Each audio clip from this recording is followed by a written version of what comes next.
I'm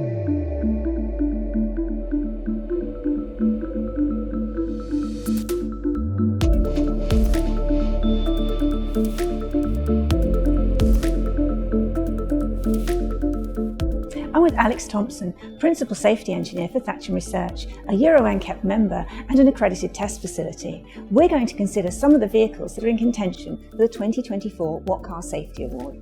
So Alex, when people think about safety, they generally think about crash protection, but there's much more to it than that, isn't there? That's right. There's four key aspects really to vehicle safety, and they include safe driving and how the vehicle can assist with that driving task, crash avoidance and trying to prevent the crash from happening in the first place, crash protection, where the vehicle protects the occupants and other road users from the consequences of a crash, and then there's post-crash care, how the vehicle can help inform the emergency services to respond to the scene of a crash. So how has crash safety improved over the last 25 years since Euro NCAP started assessing cars? Crash safety has come a long way in the past 25 years, and vehicles have been designed so their structures are able to absorb energy from a crash, the compartments remain intact and stable and therefore maintain an occupant survival space within the vehicle, and that helps the restraint systems within the vehicle to work properly. That will be the seat belts, pre-tensioners, airbags for example, how they can protect the occupants from the deceleration of a crash and hopefully keeping them safe. So what are the most significant new developments in crash safety? Some of the more recent developments include the assessment of compatibility, and that's how well a larger vehicle can share the crash energy with a smaller vehicle so that the outcomes are better managed. In other areas, we've seen the improvement of side impact protection, so we're seeing more centre airbags between occupants that can help prevent heads from banging together in a crash, which can cause really serious injuries. Pleasingly, all of the cars on this year's shortlist have been fitted with a centre airbag between the driver and passenger. That's a really important feature for safety, and it's a new feature that we see on cars like the BYD Seal and the Lexus RZ behind us. So thinking about this year's Safety Award contenders, are there any vehicles that really stand out in terms of crash protection? One vehicle does stand out from the rest, which is the Volkswagen ID.7. That scored really well in tests where there's a smaller stature driver and rear passenger, which shows that the restraint systems can work really well with a range of occupant statures in different seating positions around the car, and that's a really important feature for crash safety.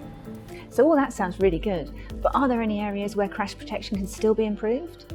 Well, there is one area where crash protection can be improved for vulnerable road users, so pedestrians, cyclists and motorcyclists. That's an area where we still see a large number of people on the roads being killed or seriously injured.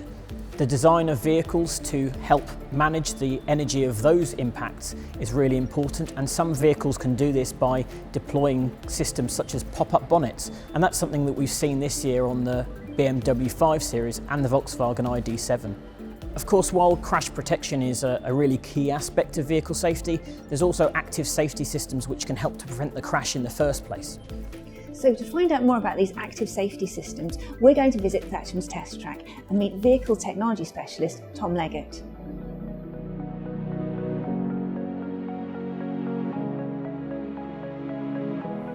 Hi Tom, well can you tell me a bit more about the active systems that are fitted to cars that really help to improve safety?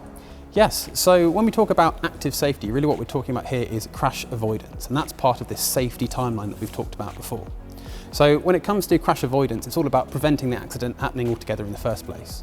And a lot of the vehicles we have here are fitted with cameras and radars, and they help detect other objects on the road, such as cars and pedestrians, and again, they can help detect them and prevent the accident happening altogether. Along with the normal tests that we do that involve autonomous emergency braking and lane keep assist, we actually have a new test this year called cyclist dooring. So that's where a cyclist is riding alongside the car. And as the driver tries to open the door, it can warn the driver and say to them, watch out, there's a cyclist there. And some cars, such as the ID.7 and the Lexus RZ behind me, they actually go a step further, so they can prevent that door from opening to stop you striking that cyclist. And it's these small safety innovations that really make a big difference. So that's one new test. What other innovations have been introduced this year?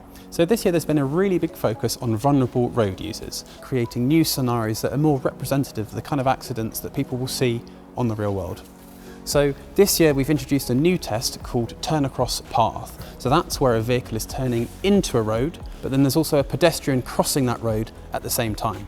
This is a very complicated test. There's also a lot more dynamic as well. And what we check is that the vehicle is able to detect that person and obviously avoid having a collision with them in the first place. So it's great to see vehicles like the BMW doing really well in that brand new test. Are there any new developments to help motorcyclists? Yeah, absolutely. So there's a new test this year that involves a motorcyclist dummy target. So motorcyclists are typically very difficult for these systems to detect because they often move very quickly and their visual profile is also very small. So it's great to see new brands like BYD adhering to these new test protocols and also performing really well at them. So what sort of things are you looking for in the safe driving aspect of the safety timeline? So the safe driving is all about that collaborative part of the vehicle working with the driver and just supporting them and encouraging much safer behaviours. So a really good example is the ID7, where the lane keeping in the past has had very poor customer feedback about being far too intrusive and maybe even a little bit too aggressive.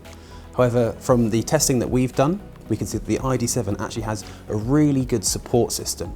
It works with the driver and it's there when you need it rather than feeling too intrusive and annoying. So now we've seen these cars in action and we've heard how well they keep people safe.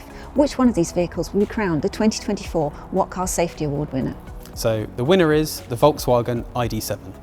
Not only did it perform really well across the board at all the Euro NCAP categories, it also performed particularly well in the frontal impact test, which really assesses against different statures of occupants. It's also great to see Volkswagen improving their lane keeping system. Not only did it perform really well at the Euro NCAP tests, it's also really much more collaborative with the driver.